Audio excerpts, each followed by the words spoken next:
Yo, welcome to another episode of the Game & Watch podcast. I am Finest Dabs. I am your host today, and hopefully at some point, I have Too Tall for you join me. Looks like he dipped out for a quick second, but hopefully he'll be back in a moment. In today's episode, we will be talking about PlayStation and their price increase that is going to be coming to everywhere except for the United States. We'll be talking about Xbox and games coming to it currently. We'll be talking about Splatoon and the current Switch, and we will also be talking about Gamescom and all the announcements there. Let's see. So, as we're waiting for Tutal to join us, let's see. Let's go ahead and talk about what we are currently playing. Let's see. So currently, I've been playing actually some Super Mario RPG. I've been diving back into that because I've been traveling, just really throughout Southern California. Hey, welcome to Tall. There you are. Hey, how's it going? How you doing? I'm doing well. I'm doing well. So, Tutal is also traveling right now. So, hence his wonderful, background. But I was just telling the Yep. folks how I just got in and how I was Yeah, I'm traveling. traveling. Yeah, yeah, absolutely. And you're on that hotel Wi-Fi, huh? Yeah, the hotel life is pretty savvy. Can't complain. Traveling for work, so they put me in a nice spot. I can't complain. So we're doing it, and yeah, just it's been exciting. So. Okay, okay. Well, thank you for joining us today, and thank you for everyone watching joining us today. Let's see. So, real quickly, Tutal, before we dive into the news and the quick rundown, what have you been playing?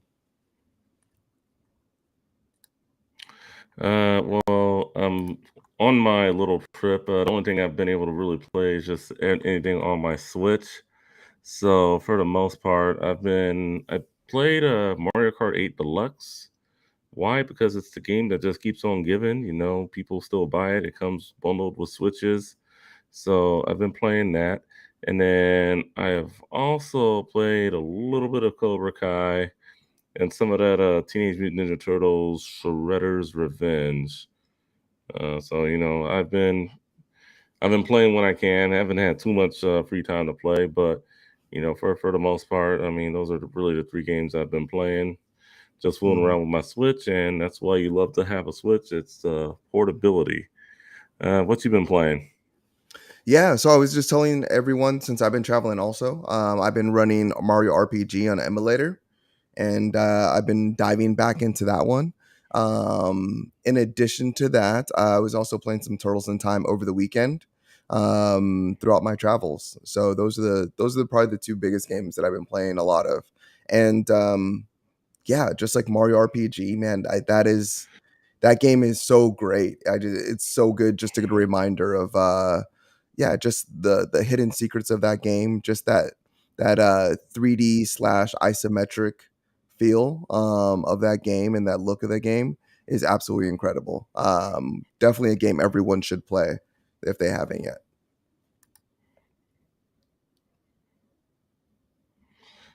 All right, for sure. So, wow, you've been playing on emulators.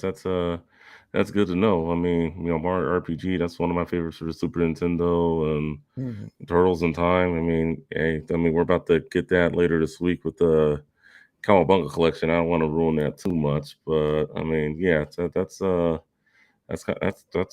pretty cool. I mean, Yeah. never Yeah. thought I'd see the day you'd be playing on emulators. Well, they just make it so easy for you now. I just downloaded it to my phone and got it running, and yeah, now I'm having a good time.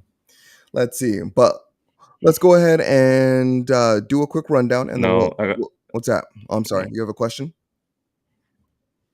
yeah, yeah, yeah. Real quick, Mm. I want to know, are you using the controller overlays or are you using an actual controller? Sadly, right now I'm using controller overlays, so it's pretty rough. But it's yeah, it's Okay.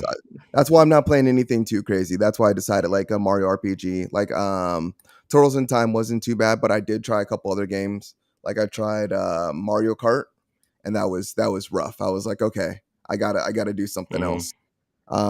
And then I also tried Street Fighter 2. I was getting my ass kicked. So I was like, okay, I need something a little more just turn based, a little bit slower paced. And so far it's been good. But yeah, I definitely need to invest into like a controller for just like while I'm traveling.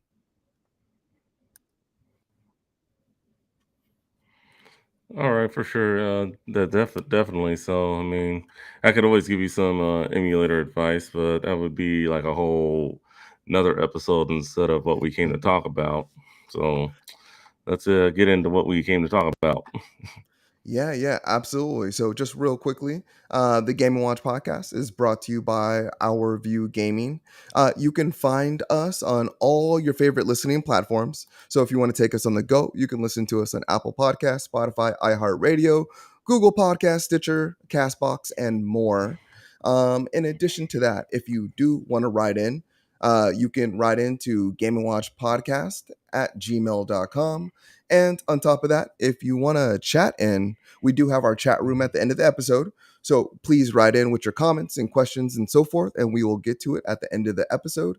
And lastly, you can follow us on Twitter, Instagram, Facebook, and otherwise for our socials. And you will find all that. Uh, yeah, you should definitely upgrade your internet. And you'll find all that information in our just our info down below.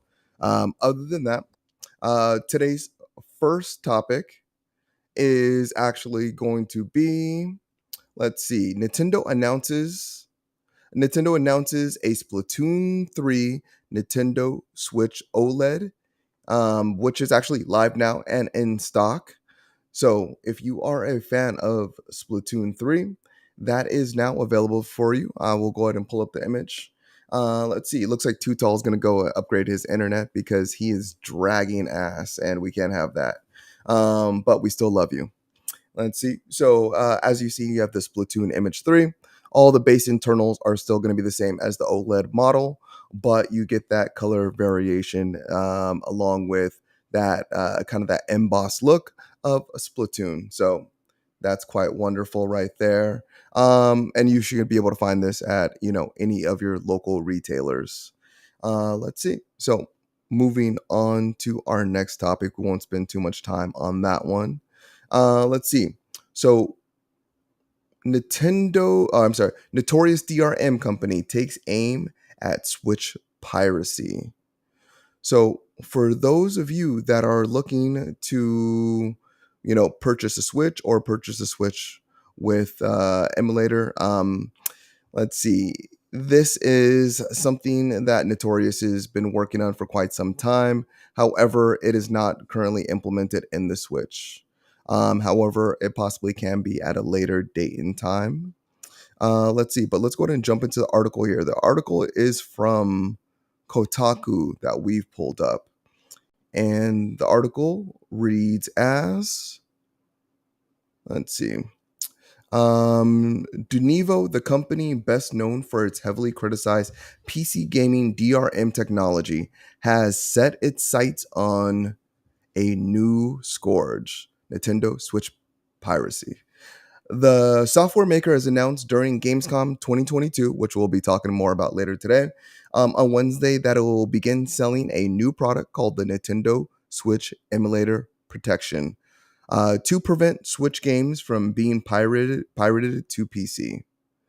So let's see, in terms of thoughts and things of this nature, you know, Denevo, I know they've done other piracy software. It's oftentimes led to rough integration, you know, and a lot of slowdown for a lot of the things that they tend to make and tend to do. But in this particular case, they said there's no going to be no effects, you know, for people that do decide to download the software. But I don't know. Switch emulations come a long way since 2017. So, you know, it's not too uncommon for enthusiasts to play their games legally, which they purchased. You know, but in the same respect for those people that are, you know, pirating games and things of that nature, this could be, you know, one way to potentially stop them in the future. I'd be curious to hear your thoughts though. How do you feel about Nintendo Switch and its current piracy? How do you feel, you know, Denevo should incorporate this to be fair to people that do just want to play their Switch games on PC, and they don't want to necessarily, you know, they don't want to be stopped in their tracks because, you know, Nintendo doesn't want to bring their games to PC. Be curious to hear what you think. Please put your comments in the chat box below, and yeah, we'll read those comments at the end of the show. Let's see. And in terms of our next topic, let's see. We'll be talking a little bit about Xbox. So this is actually going to tie into what PlayStation has recently announced. So let's actually talk about that first. PlayStation 5 announced that they are getting a price increase everywhere except for the United States. So let's see. So it's been announced for Europe, UK, the Middle East, Africa, Asia, Latin America, and Canada. The United States seems to be the only major market not getting the price increase. And I've seen the outrage kind of on Twitter. I've seen it in our Discord, and I've seen it just throughout the social sphere. Um, yeah, this one kind of is rough, but in the same respect, Microsoft and Nintendo have announced that they will not be doing any price increases any across any of their systems. So yeah, we'll be definitely getting let's see. So we're definitely not getting a price increase on our current systems. We know that, or at least our switches and Microsofts. But in regards to PlayStation, no one's exactly sure why they're doing this. While PlayStation did comment that the price increase is due to just the current economy and the current climate of things. Um, yeah, it's kind of devastating. Right now, the U.S. has well, the U.S. dollar is as pretty much as strong as it's ever been. So that could be good reason why we're not seeing the price increase in the United States. Um, but yeah, it's kind of devastating because we're not seeing this across, you know, the other markets or the other consoles. I know that, you know, when I think about this from a business perspective, very much, a lot of people have been saying that like PlayStation should take the hit. Um, and really, PlayStation is already taking a hit on every console, you know, that they sell. They did announce last year that they've sold enough consoles to be profitable. But when thinking about the numbers, if PlayStation was to, for say, take another $25 hit per console, and let's say they were to do another 80 million units over the course of this generation, that would be $2 billion in revenue lost. So, from a business aspect, I completely understand not wanting to take that hit as a company. $2 billion is quite a large just lump of change. But, you know, in regards to PlayStation and being consumer friendly, you know, are there other ways, you know, that they could have saved costs? I mean, consoles already do go down in cost over time, as you know, production gets smoother, and they're able to essentially save money in other cost effective ways during the manufacturing process. But for them to you know essentially pass the cost on to the consumer, it is a little bit rough. Are we going to see the PlayStation demand fall? Or are we going to see PlayStation essentially you know lose sales? Are we going to see Microsoft essentially rise to the number one console in the market? These are all questions that I can't wait to find out. I can't wait to see. And really, it's going to be you, the consumer, that is going to essentially lead that charge and really dictate, whether PlayStation maybe does lower its cost in the near future, or if the prices do go up in the United States in addition to everywhere else. So, love to hear your thoughts there. I'd love to find out what you think in terms of PlayStation raising their cost in all other markets except for the United States. Let's see. So for our next topic, since Tutal isn't with us currently, we're just burning through these real quickly. Let's see. Pardon me. It's hot as hell in my garage as I'm recording this podcast. But in terms of our next topic, let's see. We can say that Microsoft is bringing some new games to its console this week.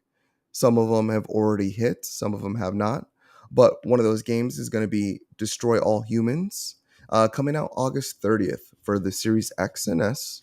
Let's see. Tinykin coming out August 30th. Let's see. Zero Escape, Zero Time Dilemma coming out August 30th.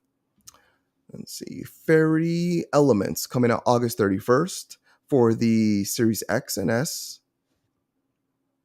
We have Food Truck Tycoon coming out August 31st. Let's see.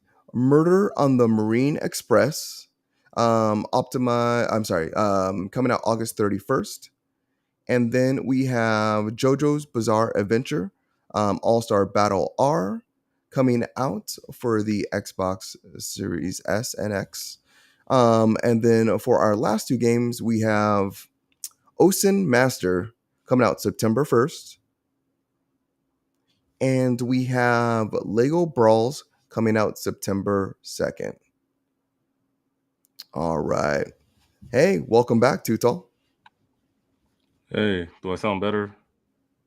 Yeah, I mean, there doesn't seem to be a delay now, so that's already a plus, and you're looking a little less fuzzy. I've already burned through quite a few topics, but we're happy to have you here. I'm happy to be here. Yeah, you sound a lot better on my end too. So that definitely. So I mean, yeah. So what have you talked about so far? So um, Yeah, no problem. So far we've talked about let's see, just to do a quick recap. We've talked about DRM. We talked about DRM company takes aim at the Nintendo Switch piracy. We've talked about the Nintendo announcing the Splatoon 3 Switch OLED. We've talked about the PlayStation price increase, and also how Microsoft and Nintendo are not doing a price increase. Please, any topics that you have any thoughts on, please take it away. well, pretty much. So I'll just run through these real quick to catch up with you. The DRM. I mean, why is this company trying to do this? I mean, do we really need a DRM company for the Nintendo Switch? I don't think they're asking for it. It's it's just ruining gaming, in my opinion. If you ask me, the Splatoon 3 Nintendo Switch OLED looks pretty sweet. I may buy one myself, not, but I mean, it looks pretty sweet. If you don't have a Switch, definitely buy a Switch. Um, and then, oh yeah, the PS5, making a price increase. Well, the good news is it's not for us in the U.S., but worldwide. I know a lot of our fellow partners who are from other countries are probably not too happy with it. Microsoft saying no price increase, and Nintendo also saying no price increase. I mean, it really sucks. PS5s are already hard to find, so it's like, why are they doing this? I mean, I mean, the cost effective? I mean, hard to find and find the parts to make them. Now they're Hmm. just pretty much just putting it out with scalper prices. So, and I think that catches me up to where you're at. So let's continue, shall we? Yeah, yeah, absolutely. Let's see. So, in terms of what's coming out new to Xbox this week, I just went through the list of games. Let's see. So, just real quickly, let's see. Was there any of the games that are coming to Xbox this week that you're interested in? Destroy All Humans 2, Tinykin, Zero Escape, or any others? Um, Lego Brawls looks pretty interesting, but otherwise, the rest of these games, I'm just gonna be straight up honest with you. I have not heard of them. Oh, Food Truck Tycoon. That sounds interesting. It looks like they're just making a video game about anything these days. Food truck tycoon. that Yeah. that that that would have to be pretty interesting. But otherwise, Fairy Elements, Tinykin. I mean, I'm not really familiar with a lot of these games, but I mean, they are on Game Pass, so definitely try it out if you want to try them out on Game Pass, and just let us know how it is. Well, actually, Destroy All Humans too. You can't go wrong with that one. So, Yeah. Destroy All Humans, the what first about one was you? What are pretty you good. interested in? Let's see. So, I mean, I am a little interested in Lego Brawl also. Just the fact that yeah, you get a like low Legos like in kind of like in every genre. Like we get like RPGs, we get racing, we get Mm, adventure games. So just having, a kind of I guess another Smash Brothers type of brawler and kind of set in the Lego universe where you can like design your own like Lego minifigure and then very much just customize them from head to toe and then kind of just duke it out with your friends at home or online. I think that sounds like a lot of fun. In the same respect, I never been a big JoJo fan in terms of the anime, but I do love a good animated fighting game. Dragon Ball Fighters is one of my favorite, and just seeing mhm. JoJo's All Star Battle R Bizarre Adventure, whatever that title is, just seeing them bring that 2014 version back and remastering it for current consoles for people to play, I think is absolutely awesome, and I'm kind of excited for that one too. All right, sounds good. I mean, definitely. I mean, what have you been playing on your Xbox Series X lately? I mean, are you gonna definitely dive into that with the Game Pass, or do you plan on? Um, you know what? I don't know how many of these are coming to Game Pass. I know all these are coming to Xbox this week, but I don't know if they're coming to Game Mhm. Pass. I'm not entirely sure. Has that been confirmed? Okay. All right. Well, yeah. I mean, yeah. I was just curious, but I mean, if it is, it is. If it isn't, it isn't. I mean, I'm sure one of these games will be on Game Pass pretty soon because that's how Xbox makes its money. Well, and in terms of the video game space, anyway. Yeah, absolutely. But let's see. Other than that, let's see. Was there any last thoughts on any of these games that are coming out this week?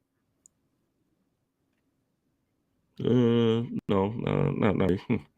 Okay. I'm Well, good.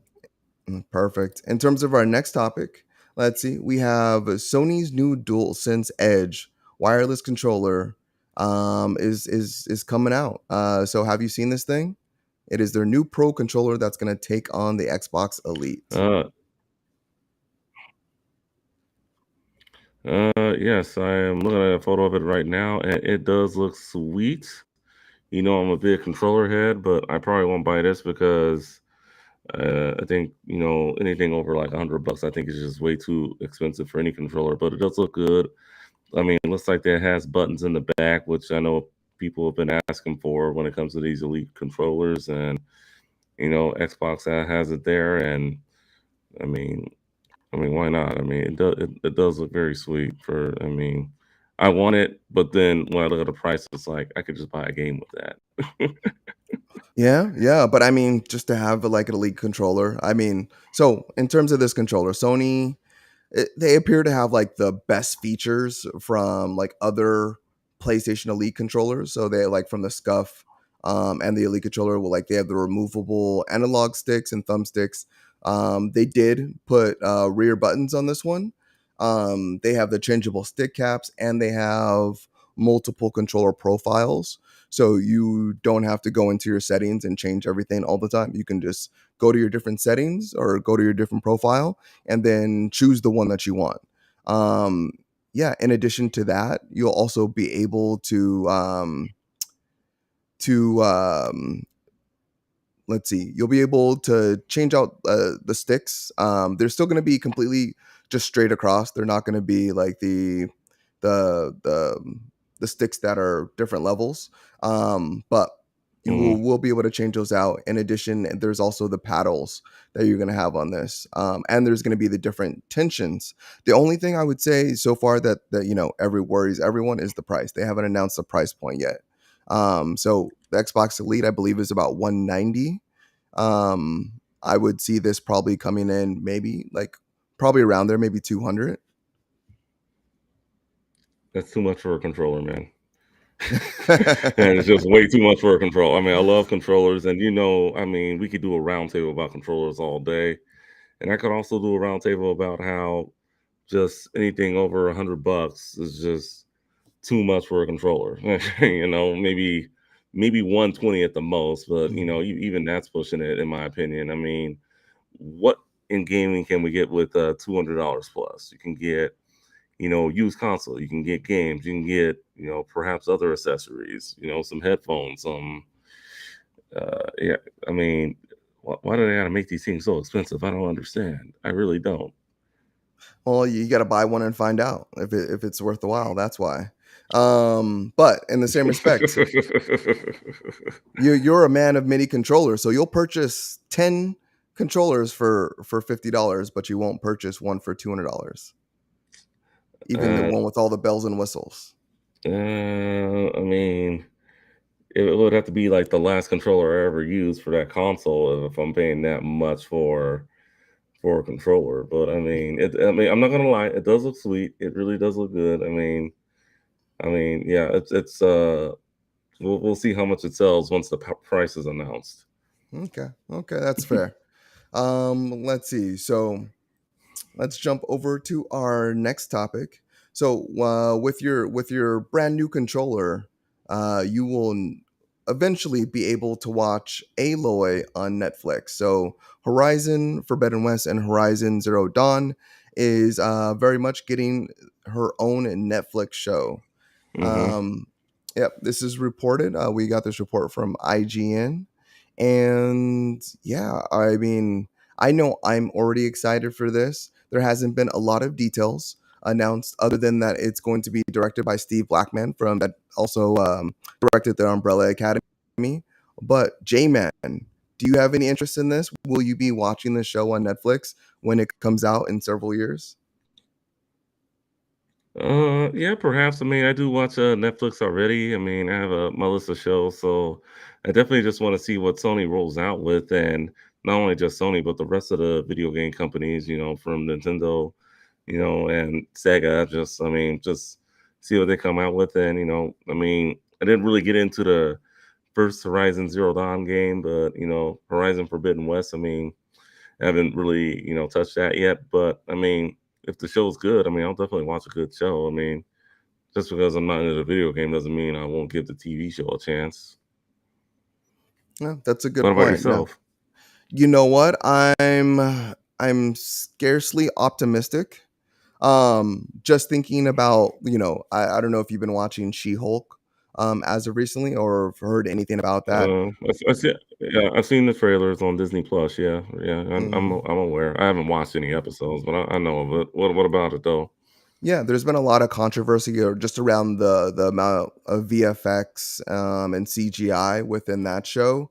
and there's currently artists, VFX artists that are coming out and talking about just how much work that they do for Disney and Marvel, and how they're underpaid, and essentially how they're working all the way up until the last mark, or the last like instance of the show.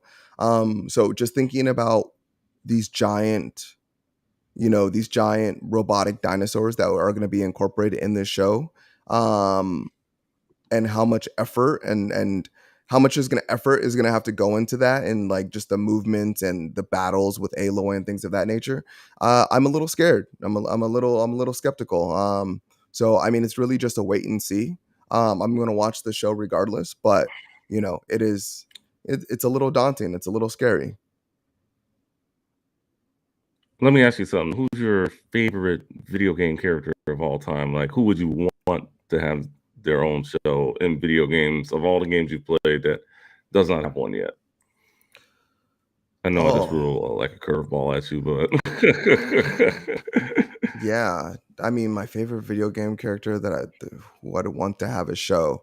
I think Max asked me a similar question, like on his podcast. Gosh, okay. I think in terms of favorite characters, um, man, I don't know. Oh, so I'm gonna say this right now because I already know what's happening.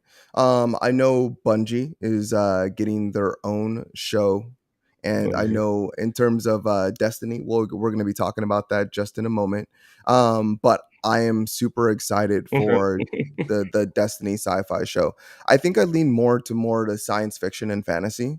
So whenever I Okay. can get into that realm, like a fifth element, or just a a sci-fi epic universe with like its own world building and elements that like I've never really seen before. I think that's my favorite types of shows. Somewhere I can get lost into the fantasy.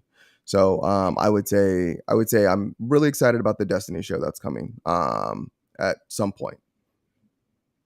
Okay. Okay. Let me see. Okay. Okay. That's I'm gonna turn fair. that. I had to I turn mean, that me question around personally, I on mean, you. we'll see Yeah. if yeah, yeah, yeah. Oh, yeah. I wasn't gonna leave you hanging. Mhm.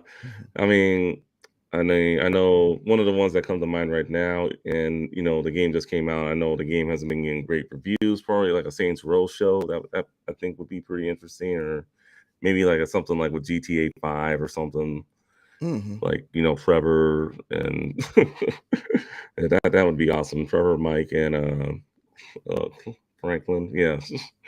Yeah. So I mean, I would like to see something like that. So I mean, maybe something a little more realistic and funny at the same time. I mean, we've already seen like Sonic, the Marios, the Donkey Kongs, the Mega Mans, which wasn't really good, but I mean, people do like it apparently. So I Yeah. mean, just something that hasn't been out there before. So No, I think that I totally agree with you.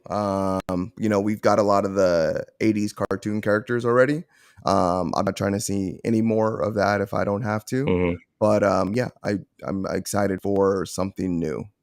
And I think that's the best part I can really say. Like anything new, anything that I haven't seen before All right. is what I'd like to, yeah, what I'd be interested in. All right. So, Mm, yeah, now going totally. going back to Destiny. So, Destiny 2 Lightfall has sparked new interest in Destiny, really. So, as reported by Kotaku, let's see. Basically everyone has been buying up the latest expansion of Destiny Lightfall, and the essentially the actual the actual Destiny Lightfall expansion. There's different versions of it, different price points of the expansions, but in short, um, Steam charts have been showing that the $99 edition, which includes the game and the annual pass for the full year, um, has been ranked in the top 20 of Steam, which it hasn't done in several years. And yeah, Destiny Lightfall arrives in early 2023, so we actually have quite a bit of time before it even comes out. And yeah, and I'm kind of interested in it myself. Justin, do you have any thought on Lightfall or the revitalization of Destiny, or at least by the sales numbers? Well, I mean, this isn't coming out till what, 2023? Yes, that is So, I correct. mean, it looks interesting. I mean, yeah, it's not coming to 2023. I was reading, so I mean, it does look interesting. I know Bravo and the rest of the doing it live crew from Destiny. I know they're probably amped up for it, and I mean, it does look. I mean, it looks like it's going to be good, but I mean, is it going to be enough for me to get back into Destiny? I don't know, man. I mean, I gotta see more. I mean, we'll see. I mean, we'll definitely cross that bridge when we get to it. But I mean, for the most part, I mean, Destiny fans have a lot to look forward to with this, and it's great to see that Bungie just isn't giving up on this, and because they could have just.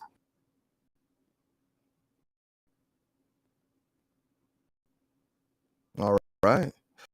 Well, looks like we lost too tall. Oh my gosh, the fun of podcasting. So yeah, I mean Destiny Lightfall. I have renewed interest in it. No, I've never been too far removed. I've always kind of been looking at it out of my mind's eye and just kind of following closely. But it looks like shit's gonna get crazy in this new one. In this one, looks like you're also getting a new subclass, which hasn't happened in Destiny it hasn't happened in Destiny at all. Yeah, this so you get a new darkness subclass. Actually, we did get the ice subclass last year, but yeah, I'm really excited about Destiny Lightfall and curious to see what they do with it. And Tutal, are you back? Or there you go. Welcome Yeah, back. I'm back if you can. Yeah. So, yeah. When did I drop off? I was just saying that. I guess I'll make it short, but yeah, pretty much. I'm just excited for the community and Destiny. That they like to stick together, and I'm just happy to see that Bungie is still putting out content for this game, and I mean, they ain't disappointing the fans, and I don't think they'll be disappointed with this one. Yeah, no, I totally agree. I was just saying how in this one you're gonna get a new subclass. They're currently reworking um the not the arc the yeah I think it is the arc subclass. So yeah, they reworked the solar subclass, and I believe they're currently reworking the arc one. Please correct me if I'm wrong. I haven't played Destiny in a while, but just looking at the cosmetics in this game, the new armor, I'm really truly excited for this one. In addition to that, they are doing a Fortnite crossover, um, which look pretty cool. So you'll be Oh able wow, to Fortnite! Oh, yeah, you'll be able to receive in Destiny some of the Fortnite helmets or mask that they've included in Fortnite, and it'll be vice versa. You'll be able to be um, Ikora, and I forget the other mhm. two's names, but you'll be able to be some of Savalo is another one. You'll be able to be some of Destiny's leaders in Fortnite, and lastly, there's also going to be a Fall Guys crossover where you're also going to, of course, be able to wear Destiny armor in Fall Guys. Yeah, for sure, definitely. So that sounds pretty good for the most part. Yeah.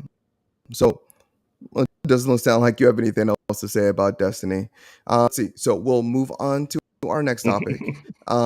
This one is actually going to be about the Teenage Mutant Ninja Turtles. Can now play dodgeball, which is sounds pretty cool. So in the No, game Knockout City.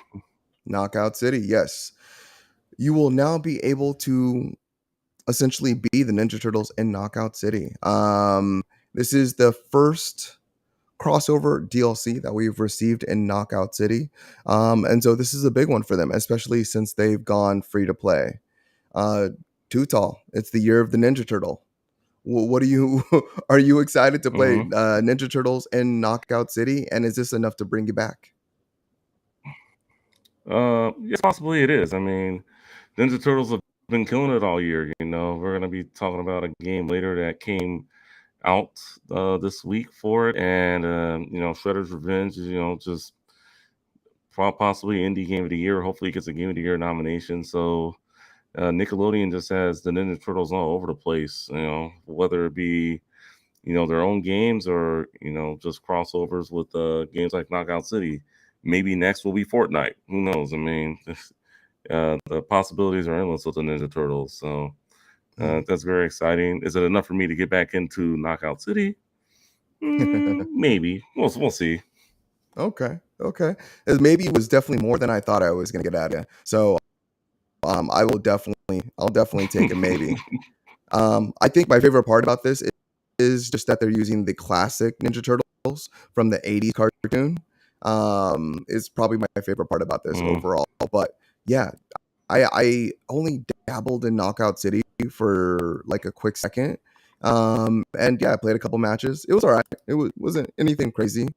But since it's gone free to play, I wonder if their user base has expanded any because they waited so long to go free to play. Yeah, it did, and for the most part, I mean, I had the game since it's been free to play, but I mean, I should probably give it a try, just for the Ninja Turtles. And I find it kind of funny how the '87 Ninja Turtles keep popping up everywhere. I mean, Hmm. are they the most popular Ninja Turtles, or is it the 2012, the 2003, the recent series that I know you hate? But I mean, The new any of the ones are pretty movies. I bad, in mean, my what opinion. is the Yeah. most popular Ninja? I mean, yeah, definitely. So, I mean, I guess the '87 ones are pretty popular. So, I mean, we'll just have to wait and see, and hopefully they stay in this thing for a long time, and we can see them again in another another crossover, like say Fortnite or something like that. Yeah, no, totally agree. And I would not be surprised if they're not in Fortnite like within the next year or so. Would I would put money on it that they're going to be in Fortnite or another multiplayer game fairly soon for sure. All right, and let's see. Yeah, yeah, totally. Speaking about where the turtles might be next, Mark Zuckerberg announces that the next Meta VR headset will be out in October. So will we receive a VR Ninja Turtles in October with that? Probably not. But um this was announced on Joe Rogan's podcast with Mark Zuckerberg. But we have yet to hear any details Joe about the Rogan. yeah, with the essentially the Oculus Quest 2. But Justin, do you think we will see a Quest 2 or what its code name is? Its code name Project Cambria. Do you think we'll receive one in October? A Quest 2, maybe. I mean, they're coming out the PSVR 2, so I know they want to stay ahead of the game when it comes to VR. So I mean, I don't see why not. I mean, we'll just have to wait and see what the project is. I know it's like a big mystery right now, but I mean, yeah, we'll just have to wait and see. I mean, I don't want to make any like assumptions, but I don't want to get my hopes up either.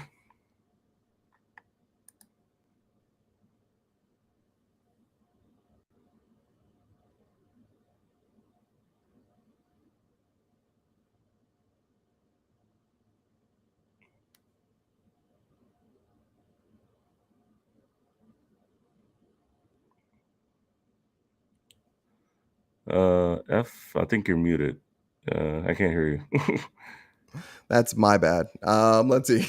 So, I No. was asking, do you think that the Oculus Quest 2, or the supposed Quest 2 that's supposedly coming out in October, is a direct competitor to the PlayStation VR 2? Of course it is. Why wouldn't it be? It's probably a step ahead of it, in my opinion. But I mean, I don't see why they wouldn't be competing with the PSVR 2. I mean, I'm sure the PSVR 2 with it coming out, Metaverse, it got its attention. So I think they're trying to up the ante on PlayStation now with it. I mean, is that what you think, or do you think they're not competing with one another? You know what? I mean, I would say that it. I think it is a direct competitor, but only because I think it's going to be more of a price point, more of a price point thing than it is an actual direct competition. Because when looking at the PlayStation VR 2, it's still going to be, attached with a cord. You're still going to be tied to a console. So in that respect, the Quest is a cordless VR headset that it's completely powered by the internals itself. Yes, you can stream directly from your computer to the headset, and yes, you can plug in to a computer if you so choose to. But I don't feel like that's like the most optimal way that people generally play their Quest 2s. I think most people do play it wirelessly. Um, so with the PlayStation, I think PlayStation, what they're trying to do is they're trying to really utilize the power of of you know of I feel like PlayStation is really trying to utilize the power of the PlayStation in order to power their headset, which is going to lead to just more fulfilling games that really touch on um, what we've seen in Horizon Forbidden, or not Forbidden, but the Horizon VR game. I forget what the Lost Lands or whatever it's called. Or even if you think about Resident Evil 7 and Resident Evil Village, I think PlayStation is really looking to fulfill, not providing tech demos to clients, but they're really providing more full-fledged games. Mm, okay, but yeah, so definitely. I mean, that I think that's kind of, I don't know. I'm at a loss of words with the VR. That's okay. But I Yeah. mean, I just got to read this. I just got to read this comment that Autumn. I know we like to do comments toward the end of the show, but I mean, people actually use porn for the VR Oculus Quest. I never knew that. People use I don't know. Maybe I've everything for just been living porn. under a rock or something. Any device that connects to the Yeah, internet, I just couldn't resist. people use for porn for sure. Yeah, yeah, definitely. But I mean, but well, we'll just have to wait and see what the next iteration of the Oculus Quest 2, brings. And I mean, if it will be worth the money, the price point. Do I think it'll be cheaper than the PSVR 2? Maybe. You never know. Do you think it'll be cheaper or not? Let's see. I mean, when the PlayStation VR originally came out, I believe it was 399. It was either 399 or 499. I can't remember off the top of my head. I believe it was 399 though, and then it dropped to like 299 and then 269. But I think I think it's going to be equivalent in price. If you look at the specs of the PlayStation VR 2, which they've already released, I think it can justify a 399 price point, or even maybe even a 499. I think the last thing PlayStation wants to do with the recent price increase of the console, and then with you know Facebook or Meta essentially raising the price of the Quest, also, I think w- I think this is the thing that they're going to want to avoid with their next consoles. So I can really realistically see them coming in at a higher price point than maybe than what we imagine.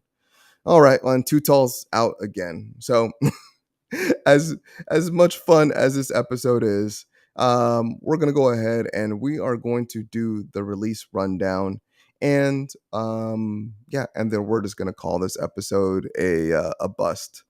But let's see. Okay, Tutal's back for a second. Let's see. So, Tutal, I was just letting our audience know this has been fun, but we're gonna go ahead and do the release rundown, and we're gonna go ahead and close this episode for all that it's been worth today. Yeah. I mean, I apologize for the technical difficulties. It's been kind of tough, but In come oh, the tech you have guy, a guest.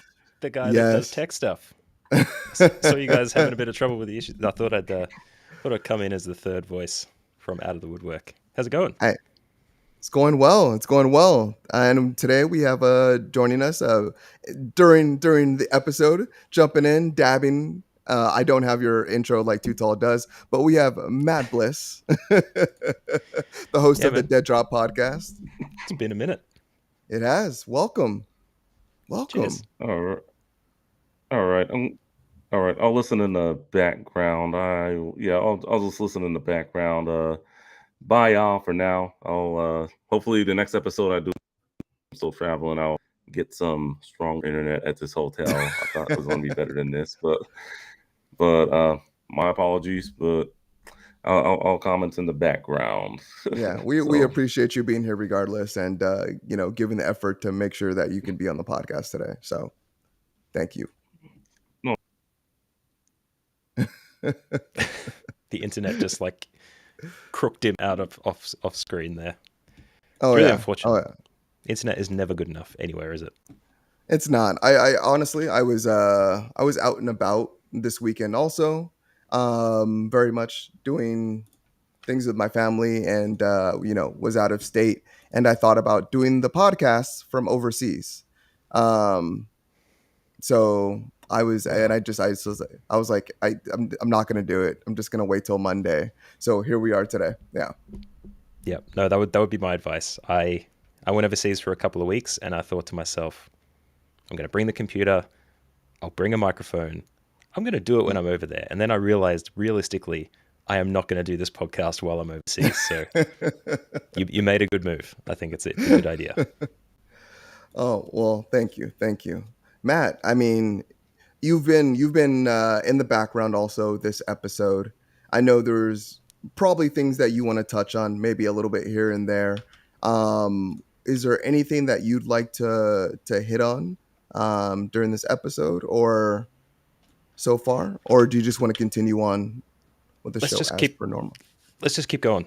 Unless there was some All right. big things that you thought were interesting that I might not have might have an opinion about. Let's just keep going. All right, perfect. Well, let's go ahead and jump into our main topic for this episode. We are going to be talking Gamescom. We're going to be talking about thoughts, opinions, and what we felt of the show. Maybe even give it a little bit of rating, and we'll just go on from there. But let's see. In terms of Gamescom, what were just some of your overall impressions, Matt? Of the entire show. The show was about 2.5 hours, and there was a lot of trailers, and there was a few reveals and announcements. But what were your overall impressions? I think my first impression of what goes on in those shows is that they need to redefine what a world premiere is. Because if everything is a world premiere, maybe you don't need to say it. I mean, it's flashy, but we get it. We're here for the trailers. We're going to watch them. Just you don't have to. Anyway, that's a little gripe I've got. I didn't actually catch the live stream because I think it was like early in the morning for Australians. We never get considered for the timing of that stuff. But I caught all of the trailers in my feed on YouTube the morning after, in preparation for a summary that I did on the Dead Drop podcast. If you'd like to check that out, I think that the general feelings on that show was that there wasn't much to talk about. I think a lot of people were talking about how they were disappointed with it, but I thought there was tons of great stuff in there. Mm-hmm. There was just as much stuff that we didn't need, like Gotham Knights talked about again. Okay, sure, the date has been pulled up after you pushed it back a little bit further. Excellent, but I don't think there's much appetite for people needing to discover. I think you've got people on board for those that want to play it.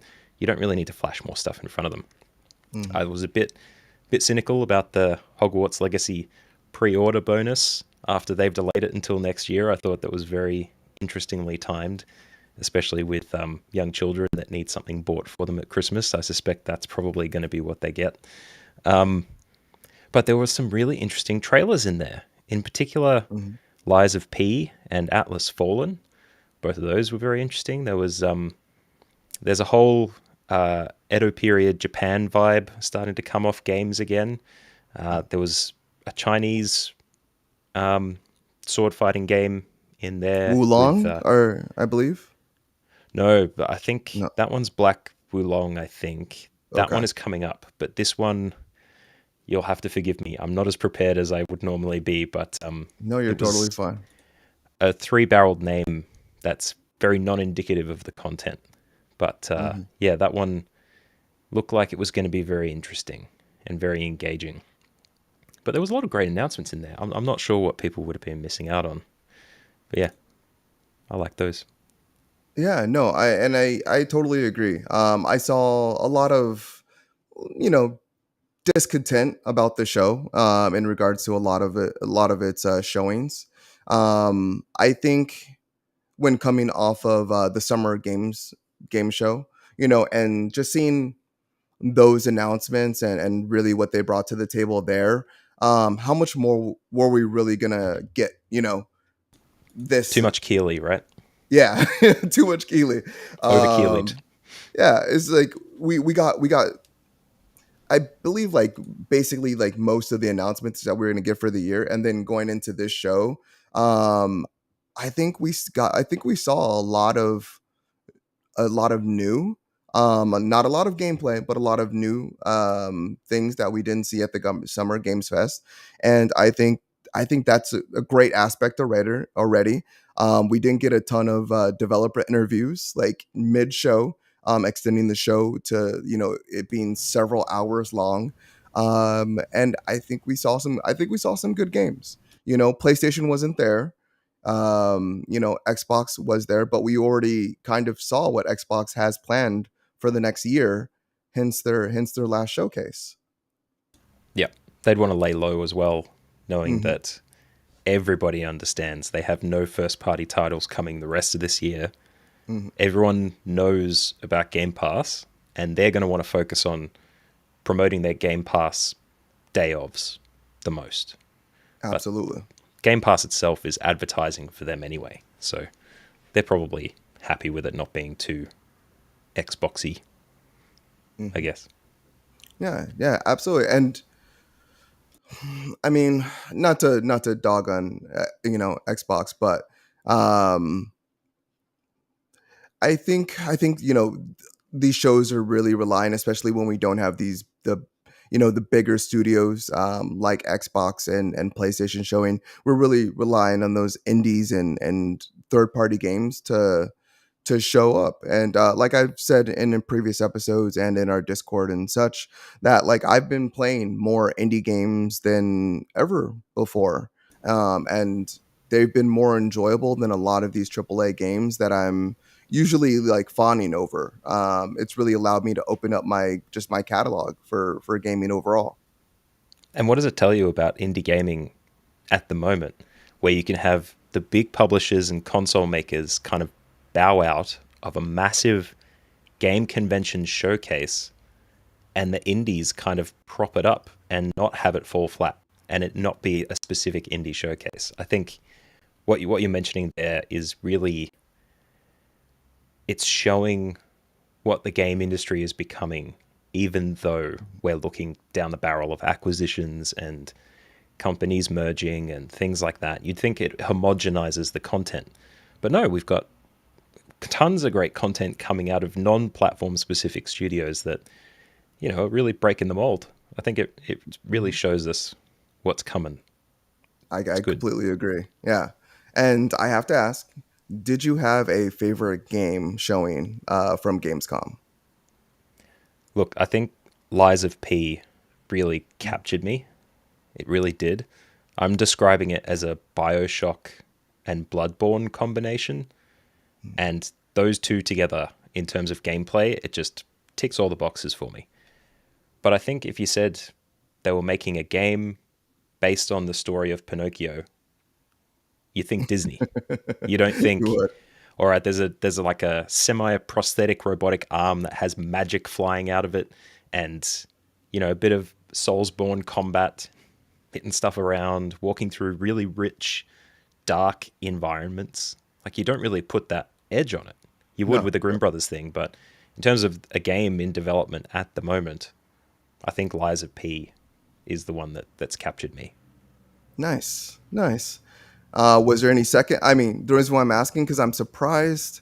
I figured you for maybe a Dune Awakening. I know they got their trailer also. I thought that one might have captured you, but I guess I don't know you as well as I thought in terms of gaming. Yeah, I think you're shoving me into a nerd box that I'm probably not in usually. Um, Dune as an IP isn't something I've engaged with really. Okay. I saw the film, the more recent film, not the older one, Hmm. and look, it was an alright film. I think it's still building a universe in terms of the structure of how those films are looking like they're being built. But I look at that and don't think about the rich history of Dune through, you know, literature or through previous game development. I know it does have a rich history there. But no, I looked at it and thought, okay, good. They're figuring out how to make a really good game based on a film, based on a book. Like it's a new assembly of the Witcher model, I guess, where they had a book that the game was based from, and then they made a TV series based on the game based on the book. You know what I mean? Yeah, Anyway, I got you. Dune. Yeah. That's a long way of saying no, not a Dune guy, but there are a few things out there that Well, now I just feel like tickle a my jerk fancy. for making an assumption. Oh man. And you should. I don't like being nerd profiled or whatever this is. Oh man. Well, I mean, I'm not too far off from the person that liked Dune. But I liked a different sand game. So there was a there was a game called Atlas Fallen Yes. where yeah, that one I thought was interesting. Just in terms of gameplay mechanics, it kind of reminded me of gosh, now the game name's slipping me. Not protocol, not Prototype. um yes, prototype. Thank you. Thank Classic. you. Alex Yeah. Mercer. Yeah, so I saw that like in terms of like the way they were just forming the sand and making different weapons when Alex was using his I don't know his red energy, I forget what it's called, but his red Yeah. energy to form weapons and use it as different, just provide different like buffs and just different abilities. I think that's what it kind of reminded me of, but in this almost Dune like world where everything's covered completely by sand and they're fighting sand monsters, riding their sand boards, and it almost actually had a Forsaken vibe also to it. Yes. um but I think since we only did get a trailer, it was very much, to me, it was I think they're gonna potentially do co-op because they did show two people cooperating in the trailer together. So Yeah. that's at least what I took away from it, but I can't confirm that. Well, I like the look of that too. And part of the reason I did is because it's made by Focus Interactive, which is responsible for The Surge and The Surge 2, which Nice. are like cyberpunk Soulsborne type games. And I'd originally thought of The Surge when I was looking at Lies of P. And then when I saw Atlas Fallen was coming, I was like, oh man, I'm getting The Surge and The Surge. Yes. But no, you're right. It is very prototype-esque. And I think there's a Forspoken gap that they can fill with what this game potentially offers as well. The whole, what would you call it? Like animations from dust, creating objects kind of thing. Not a Noita, but I know what you mean when you say Forspoken as being similar to this, because that's very assembling things in weird ways to do Yeah, magic-y absolutely. stuff. Yeah, there's a lot of ways you can take that. Like Yeah. sand is essentially is one of those things that's just so malleable. You can pretty much do anything you want with it. Yeah. So I'm just curious to see how far they take that in terms of gameplay mechanics, because I can think of some creative ways myself that could be utilized in gameplay. And systems are finally powerful enough to really take advantage of that. Whereas like Prototype, maybe not so much, even though the game was fun. Yeah. Yeah, and look, Prototype. People shit on Prototype, but that was a game beyond its time. Like Yeah. that was dealing with a city. It built out a city in the same way that Spider-Man 2018 did. Hmm. 2018? 2019, whatever, wherever it came Yeah. out. Yeah. Like it built out a city as a sandbox for you to do a bunch of stuff in with really weird weapons. You could glide across the environment. There was tons of people walking around everywhere that you could slice into and suck in as your black red energy, whatever that was. I think if that paved the way for this, we're looking at something awesome. Yeah, I completely agree. I think the only problem it had at the time was it was being compared a lot to Infamous, at least in my Yeah, circles. And yeah. they were really, really so far, they're just light years apart in terms of gameplay. But, you know, Things are a subject of their time. And yes, how else can we judge if not by comparison? And as we this know, is, judging is not ideal. We informed judgment. That's what we should be doing. Yeah. yes, definitely something we should strive towards. Which is a good note because you can probably pick up Prototype for like $1 on the Steam store or something. Go grab it. It's a good time. This is true. Prototype is endorsed by the Game and Watch podcast for sure. Absolutely. All right. Well, let's see.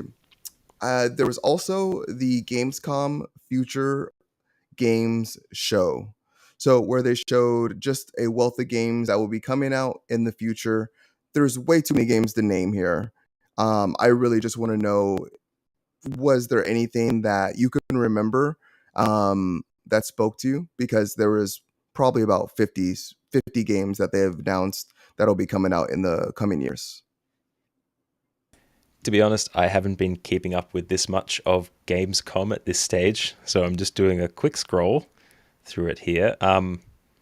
Looks like there's some extra content coming out for Aliens Elite Fireteam, Yes, there is. which I heard was incredibly good for those with the nostalgia need for things, everything alien. Mm-hmm. And there was that Prey film that came out recently too. There's everything alien and Predator these days. But you are right. There's a tremendously large number of games and showcases here. It's almost like ooh, I stumbled upon SCP: The Secret Files. Creepypasta fans, get ready. The new Dark Pictures coming shortly. I've heard that's been a brilliant, supermassive kind of enterprise in terms of the narrative games market or consequence Mm-hmm. based market. Um, this is super interesting, compelling content. Me scrolling a web page and telling you what I think. I need to get better Well, at reaction videos, I think.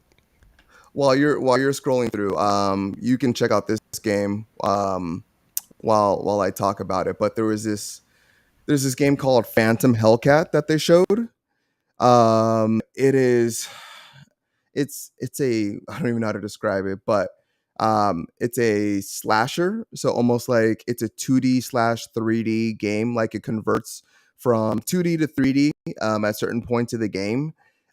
It has a Phantom of the Opera type of setting in the background, but you're this woman and you basically is kind of almost like Prototype ish. Also, you can form this sword out of energy and just really dash around the field, kind of Devil May Cry style. And you could actually use elements or items or just things in your environment to essentially use against your enemies, like a chandelier falling on an enemy's head or stuff like that. But the game looked absolutely gorgeous to me. The developer is Ironbird Creations, um, and yeah, I'm. There's no release date at this time, but I'm really excited about that one. Yeah, there's a few games I could rattle off as what looks like the inspiration for it because it looks great. It's kind of Hmm. built in a storybook, paper storybook kind of thing, the fold Hmm. out sort of walking environments and stuff. Um, it reminds me of Contrast quite a lot. Near Automata, it Yeah. kind of has not the general subject matter that it would cover, but the way that game dealt with the camera, I think, Yeah, the was 2D, quite 2D, 3D. Yeah, it always switched. It had like 5 different yeah, games in that single game, just yeah, because it that's it. switched the camera so much. Yeah, Little Nightmares as well kind of had that, quick change angle camera thing in 3D environments that was reminiscent of this as well. Yeah, it does actually look really good. This shows you it takes the time to, you just need to take a bit of time to go through the trailers and check them all out, and you find there's some little gems in there. Yeah, yeah, absolutely. And I mean, there's just so many games in that future game show. So I mean, hopefully we get some release dates on some of these games relatively soon. But yeah, there's a lot to unpack. There was definitely a lot to unpack. Besides just the main showcase at Gamescom. Definitely. But Jeff Keighley.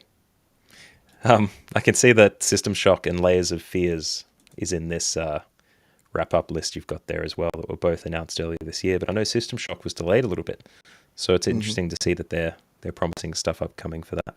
Hopefully, it was something good to look at. Hopefully. Let's see. Before we dive on to the release rundown and chat room, was there anything else that you wanted to talk Gamescom about? Well, we haven't talked about Dead Island 2, which kind of Oh, the came out main of the nowhere main there. announcement. Yeah. Yeah. Um, were you a Dead Island fan back in the No, day? no, I was not a Dead Island fan. Did you see the Yeah, trailer at least for the I did first see the game? trailer. That Yes. tearjerker. Oh, I'm hoping Yeah. I'm remembering the trailer that was actually related to that game. It was the one that was happening in reverse with the very, slow and emotional music. I think you mean Left 4 Dead? No, definitely not Left 4 No. Dead. But Okay. people in the chat, Okay. go and track down that trailer and Okay. and help me out, because yeah, I think it was the first time I've seen a game that had a trailer Mhm. that was more inspiring to play the game, but was completely different to how the game felt when you played it. Like I never Mm. played it, but seeing people play it, it's like being sold a Nolan film and getting in there and it's a Michael Bay film. Like, really weird. That could be very confusing. Indeed. Yeah, no, But well, yeah, other than that, I think nothing else noteworthy from Gamescom, I think. I mean, that did end the show. So I mean, that was definitely a big announcement, especially since it's been nearly a decade. I feel like since 8 years. that game was originally announced, and in addition Yep. to that, and I think we talked about this in the last podcast, but we'll talk about it again. When they announced Dead Island 2, they came out with that controversial bust of the woman that was being eaten, and it was a of course a collectible statue that came with the collector's edition and so forth. And then they said they're not releasing it because there was so much controversy. It was no head.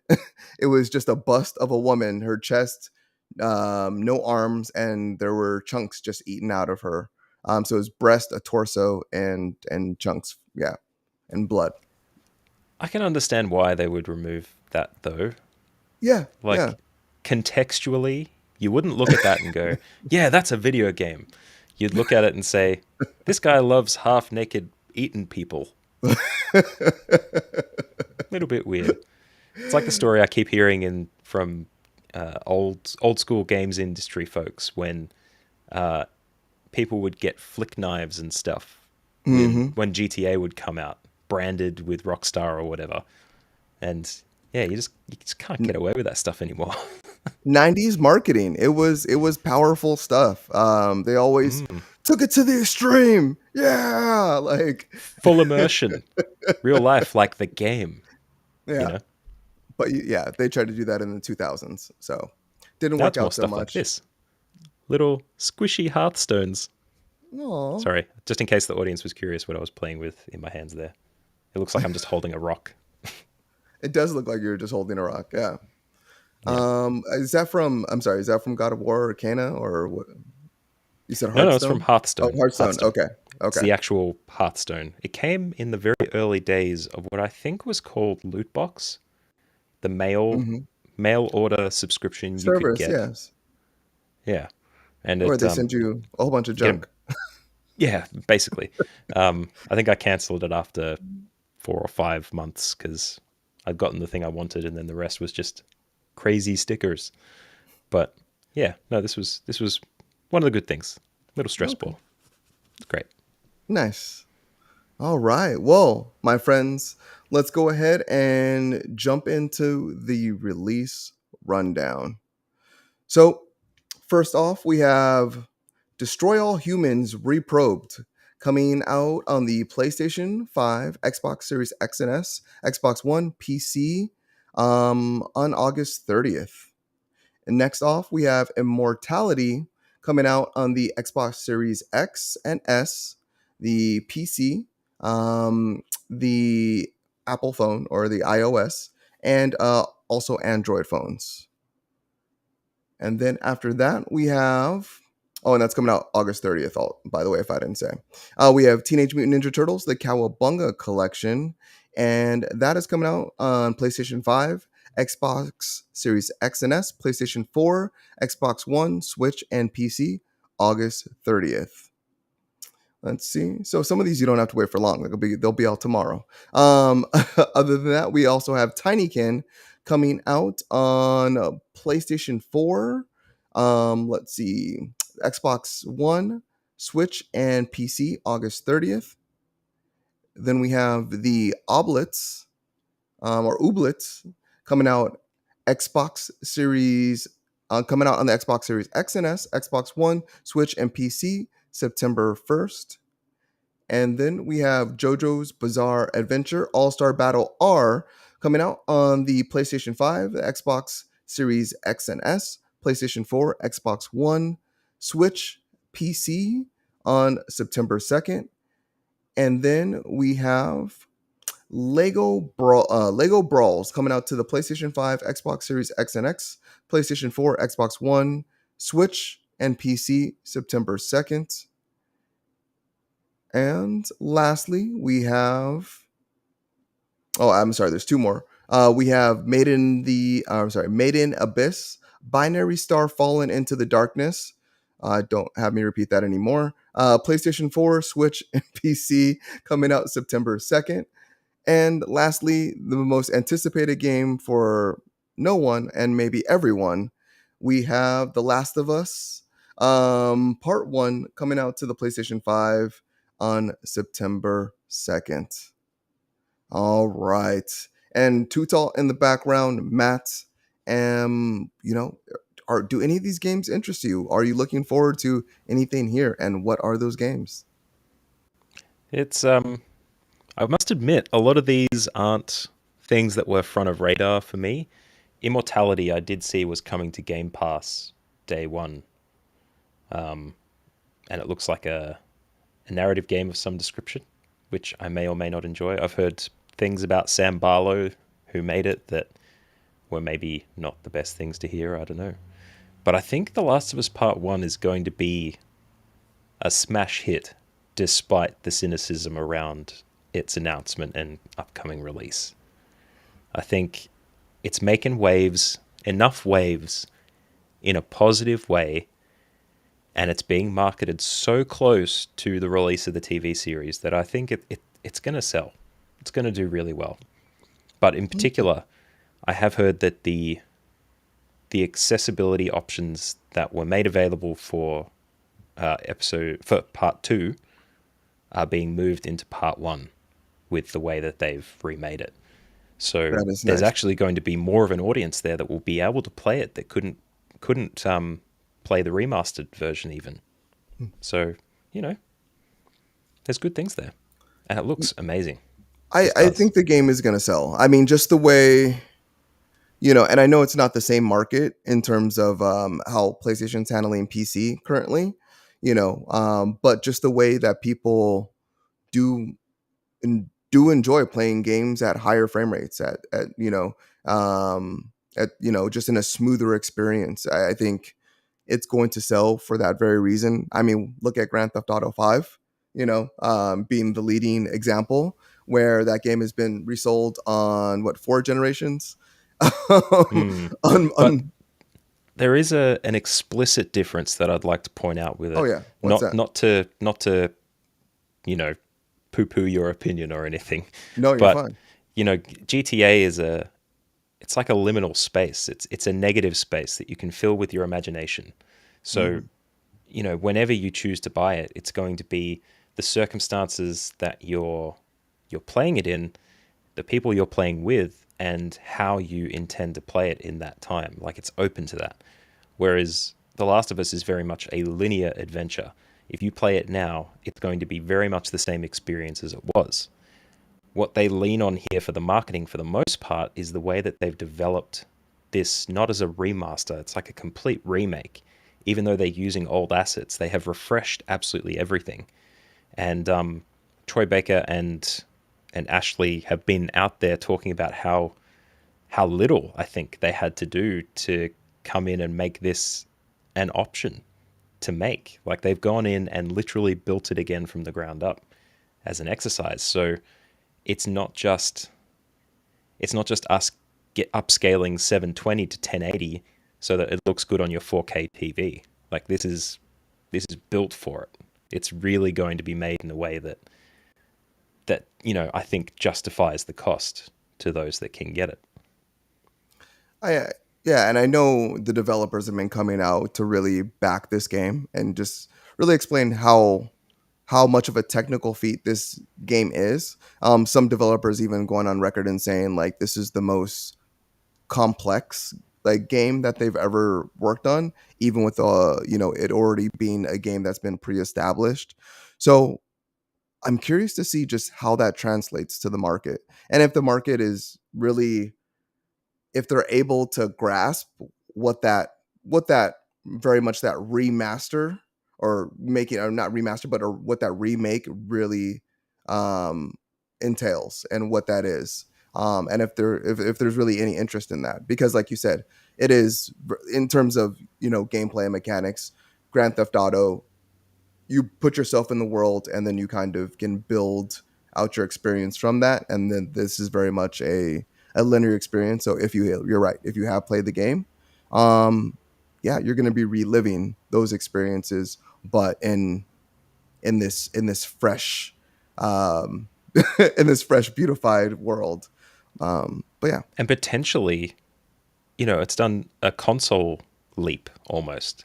If you didn't touch the remaster, the last time you played Last of Us Part 1 was on PS3. So it could be just long enough that that nostalgia kick is what you need. But I think the big gamble is the people who want to put the experience of the remaster and the remake side by side so they can experience it for themselves, or whether the price point will, you know, price them out of being able to make that comparison themselves, and they'll just subscribe to Digital Foundry and see what they do. Yeah. Yeah, and just to think about that a little bit more, I'm kind of curious. Not, I'm a little curious, like how Sony was able, or they're willing to put like all these additional assets into remaking this game, but in the same respect, we're still waiting for The Last of Us 2 multiplayer, um, which might come out I maybe at some point. It definitely is. That was something that Neil Druckmann talked about with an image. I think this was at Summer Games Fest, Okay. and they flashed an image. It was like an open landscape. It was hand drawn or watercolor or whatever, and there was someone swinging through the environment, and immediately people went, "Yep, that looks like the first multiplayer version from Last of Us One. That must be what's coming up." He didn't confirm or deny anything to do with it. Keeley was trying Yeah. to drag it out of him, couldn't get it out of him. So I think it's currently in the market, in development. Sorry, but I'm not sure if Sony has as much input to Naughty Dog as we'd think. Like Sony very much is running the gamut of games that make their way to PC. That's where a lot of their attention is being pushed to at the moment. And even the archiving and the subscription space that they're looking at the moment is a bit of a thing. I think Naughty Dog is just kind of gets left on its own a little bit, and they kind of do their own thing, at least with the teams that they have available. So if you're burning for the multiplayer, I think next year, I think that's when we're going to be seeing some stuff. Okay. But, I am way too close to the space at the moment. With the Dead Drop podcast that I do, I deep dive into a lot of articles and have a really different perspective than I did maybe, half a year ago about this stuff. So I could very well be wrong, but we'll see. Prediction here. You're hearing it first. Taken from the Dead Drop podcast onto the Game Watch podcast. Yeah, man. All right. And let's go ahead and jump into chat room. So let's go ahead and view what comments we have here today. Let's see. We have Autumn that jumped in. Let's see. And she jumped in with quite a few comments. Let's see. So let's see, Justin. She just called out his hotel. Definitely at Stay Homewood Suites. Let's see, using the hotel's entire Wi-Fi bandwidth, and that's completely true. Their power went out, and he's gonna have to sleep in a room without air conditioning for the rest of the night. And it looks like so am I. I'm dying over here. It is hot, but yeah. Sorry, I'm not at all jealous of you. Like it's cold here because obviously I'm in Australia, but I'm just enjoying the fact that I presume we're both in daylight somewhat. Very rarely happens. Wait, not who's there? I'm not in daylight. Oh, okay. I suck at time zones still. Sorry. No, it's 11:30 at night where I am. So anyway. Okay. Let's see. Autumn also noted Call of Duty said the same about their anti-cheat Ricochet program, and it broke the game when it launched. People will always find a way around anti-piracy and anti-cheat programs. This is true. That's half the fun. Yeah. If I was a hacker, I would do the same thing. Let's see. Definitely. Was that the Switch de novo DRM stuff that you were talking about? I believe so. Yeah. Okay. Yeah, I thought that was interesting too, that they're developing that without getting input from Nintendo. I think it's I think there's an exploitative factor there that they're capitalizing on for people in the industry that want to protect their IP. Mm-hmm. That Nintendo will probably look at and go, maybe we need to just tighten those holes a little bit so that anti-piracy is something that we deal with instead. Because, piracy stuff in PC gaming has been bad sometimes, to the point where it locks up your entire PC when you just want to play Destiny. Like, it doesn't even make sense sometimes. But anyway, sorry to go a bit too deep. No. I'm interested. So yeah, if you have anything to say, please let me know. If I can call out a comment here, Autumn's also said that she'd love to see a movie or show based on the Control game, which I think that would be excellent. Yeah. Yeah. And I think it had its second anniversary a couple of days ago too. And they did a Q&A with Ask the Fadens or something, where the voice actors were on and talking about stuff. It was really interesting. That they ran it. I didn't unfortunately see it. But if you are curious for something very similar, you should check out Fringe. Very old TV show. I remember it. I never watched from it, though. Dawson's Creek. Give it a look. It's great. It's basically the super weird stuff, on an episodic basis with an overarching story and characters that you just love, and a couple of Australians in there too. That would, surprise you. But yeah, that would be my recommendation. And I've also seen that this Matt Bliss pod guy, I don't know who that is. Yeah, he wrote it a few times. Yeah, we should ignore all those comments. He said that there should be a feature film on Eddie Gordo from Tekken, but in the style of One Punch Man because he's a button masher character. I think that's a really good idea. You know what? I mean, it was if you didn't mention the One Punch Man aspect of it, I'd probably be out. I'd probably just be like, no, can't imagine it. But that really helped me come full circle. Yeah. Um, Well, yeah, Eddie Gordo essentially turns Tekken into a cinematic game as yeah, opposed to, you know, just mashing away. And he doesn't even have a strong background.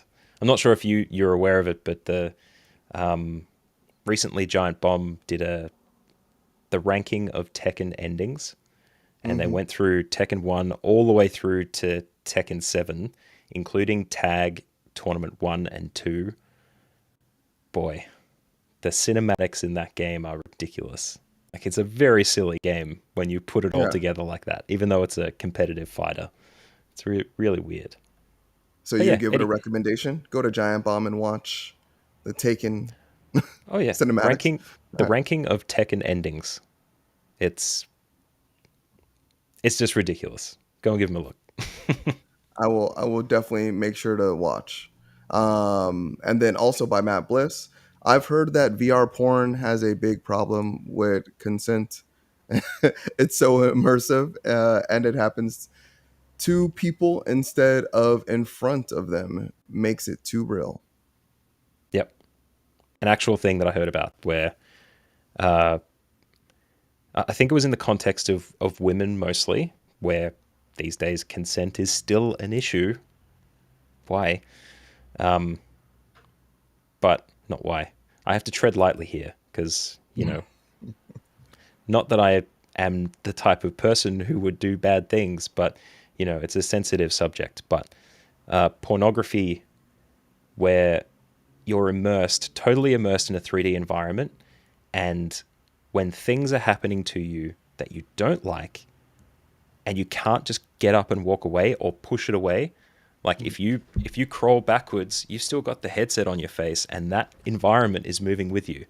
So the idea of not being able to not consent to something virtually happening to you is it's an interesting concept, but it's also a frightening one for some people.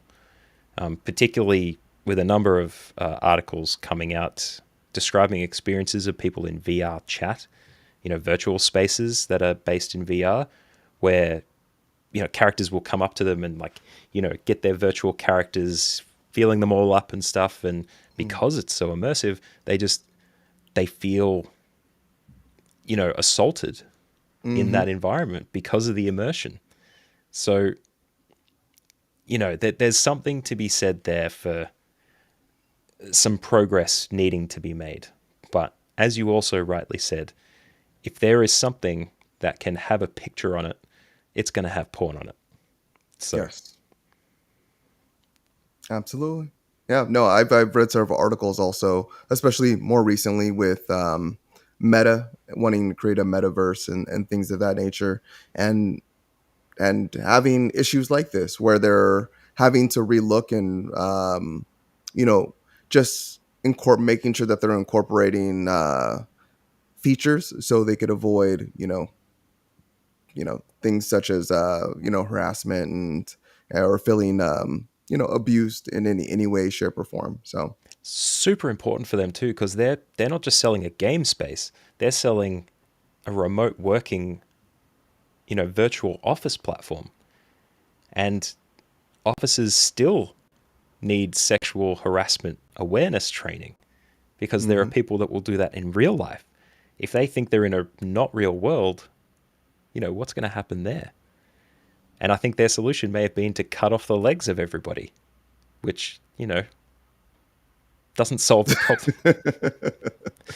Anyway, we're getting super deep at the end of the podcast here. Oh man. All right. Well, I think that's the podcast. I mean, Matt, thank you so much for jumping in and coming to our rescue as we treaded through this episode 101. I very much felt like it was our first episode all over again. Well, the internet does that to you. Just Yeah. when you think you're like, yep, I've got my workflow sorted, everything's perfect, I've tested it, let's go. I literally, Yeah. I'm still technically at work now, but I had a work call where I was going to record a podcast there too. And I was hmm like, yep, everything's set up, backup recording, ready to go, all set. As soon as they joined the call, my camera stopped working. Oh gosh. It's just what happens. Always. So Always. yeah. Well, Matt, once again, thank you for coming today. Too Tall for You Full. Justin Reed, thank you for coming today and being a participant on the Game & Watch podcast. And thank you all for watching, chatting in. And once again, you can support us on Patreon so we can make each one of these episodes a little bit better than the next. And other than that, you all have a wonderful rest of your evening, and we will talk to you soon. Bye. Bye, everybody.